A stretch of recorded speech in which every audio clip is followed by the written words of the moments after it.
Philip was a good-looking yet very poor-wretched young man who lived in one of the slums of Lagos State. His father died when he was just 14 years old, leaving him with his mother and two sisters, one older and the other younger, whom he left at the village somewhere in Mango Jos to relocate to Lagos. He left Mango as a teenager at the age of 18 and had struggled for years to get by, all in the hopes that one day he will be able to take care of his family back in Jos.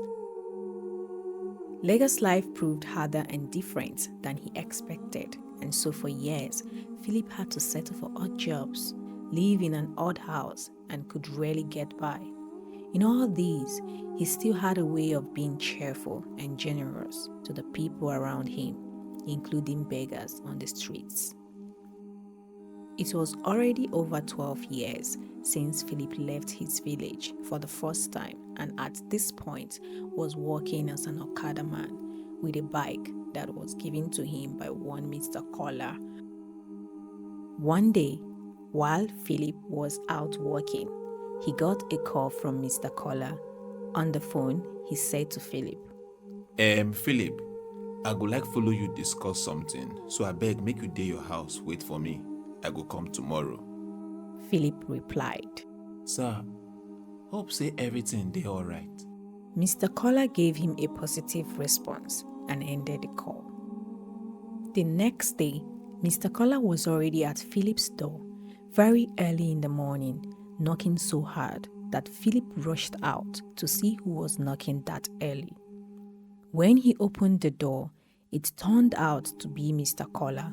He was shocked to see him that early, so he asked, Mr. Kola, this one where you come my house this early, wetin happen? Before Philip could complete his sentence, Mr. Kola rudely interrupted and told Philip that he was neither there for pleasantries nor in a good mood. He asked Philip to give him the key to his motorcycle, stating that he had come to take back his bike and wasn't sure Philip would be having it again. Philip was surprised, wondering what he had done wrong, that this man had to come for his bike so suddenly and without prior notice. Philip pleaded and begged to be given a month before taking the bike from him, but the man refused. Mr. Kola was deaf to his pleas and left with the bike, leaving the young man feeling helpless and hopeless. The next day, Philip woke up totally confused and couldn't place what he should do next or where to go from there. So he took his bath, put on some clothes and headed to the bus stop. He went in search of a job, asking people and telling them that he would do anything for them to pay him a wage, but most people totally ignored him. This was the case for nearly a week. At the end of every day, he would sit down by a big tree close to a junction. And so, on this particular day, he sat down by the big tree, as usual, thinking of what to do when one of his friends, with whom he did the Okada business together, was riding past and saw him. He asked him why he was there and where his bike was. Philip narrated everything to him. His friend felt pity for him and was touched. Then he told Philip that the only help he can give to him was if he would be able to use his bike after he was done for the day at 7 p.m., while Philip would then use the bike from that time. Philip, filled with joy and excitement, accepted the offer and thanked him. Philip began to ride the bike at night and was making some change, even though it wasn't as much as he made before, but it was enough to feed him for a day. On one of the nights, Philip went out for work as usual, but that day was unusually slow and he wasn't able to make enough that night. He got worried. He didn't even make enough to feed the next day. The next night, he went back to his spot where he always waited for and picked up customers. He spoke loudly to an old beggar across the road whom he always gave money to every single day. Philip told the man that he had to bear with him for not being able to drop something in his plate because business had been really bad lately. The old man nodded his head, looking sad. It seemed like Philip's luck had begun to run out, as for 3 days straight, he struggled to get any customers. The next evening, when Philip resumed at his pot, the old man looked at Philip from across the road and called his attention. He crossed to the other side to know why the beggar had signaled him.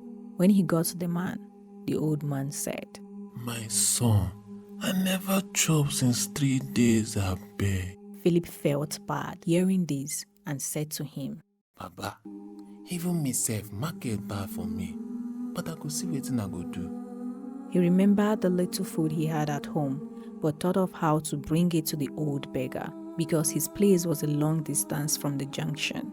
So he decided to close early that night and take the old man on his bike to his place to be fed. When they got to his house, he gave the old man the little food he had and offered him a bath. The old man ate the food but turned down the bath. While he was eating, they both had a little chat, and Philip asked the old man of his family. To Philip's surprise, the old man told Philip that he had no family. Out of deep curiosity, Philip was about to ask what he meant when Philip's neighbor knocked at the door, and Philip went to attend to that. When he came back to complete his conversation with the old man was already fast asleep. He decided to leave him to stay for the night and take him back to the junction by dawn before returning the bike to his friend for his own day's business. Morning came. Philip woke up at about 5 a.m. but couldn't find the old man. He saw the old man's bag, which the man normally lays on at night to sleep after everyone had left the junction. Philip wondered where the old man had gone to. Has this man gone back to the junction? Why did he leave his bag of clothes here? Philip thought. He looked outside, around the compound, and towards the general bath area to see if he'd find him, but didn't. He called out loud, but no one answered, and so he assumed that the man must have gone and couldn't take the bag with him. Philip hit the road that early morning to the junction to give the old man his bag. The bag was so heavy that Philip wondered how the old man lifted it easily. On getting there, the old man was not there. The spot looked absolutely clean and tidied up as if no one was ever there. He waited for a little while, but it was almost time to return the bike. Then he headed back with the bag, hopefully to bring it to the old man by night time. While Philip was at home resting and trying to figure out if he should move to another junction for more customers that night, something prompted him to look into the bag of the old man to see if he can find a phone number or photos of his relatives to return the bag to him, or something that might even offer him a clue as to the man's whereabouts. When he opened it, he found another black bag inside. He opened the inner black bag, and what he saw made him scream and run to the other corner of the room. His scream was so loud, his neighbor knocked and asked what the matter was, but he told her that it was nothing. Inside the bag were bundles of money in naira, dollars, and pounds. Underneath the bundles were pure gold jewelries, wristwatches, necklaces, bracelets, and all.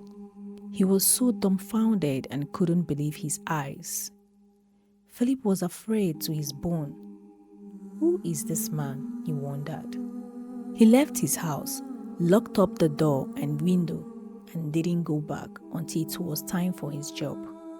Instead of going to work, he went in search of the old man, asking people around, but no one had taken notice of an old beggar, so they couldn't help.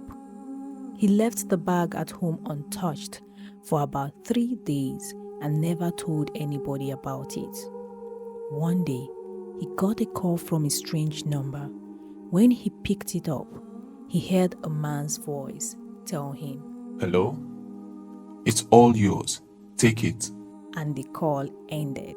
He dialed back the number immediately, but the service provider said that the number doesn't exist. Philip didn't know how to react. He opened the bag again for the first time in days and cried like a baby. His life had changed. But why me? He asked. A few months down the line, and Philip was a rich man now. He had relocated his family to Lagos in a beautiful house and had given his friend who gave him the bike a large amount of money. 2 years passed and Philip was getting married. At his wedding ceremony, while everyone was eating, singing and dancing, he saw a familiar figure. He couldn't believe his eyes. He stood up and walked into the crowd. It was the old beggar for sure, in his rags and broken plates, carrying the same bag. The beggar looked at him, smiled, and turned around to leave. Philip rushed through the crowd of dancers to try and get to the old man, but never saw him again. Until this day, the identity of the old man remains a mystery to Philip.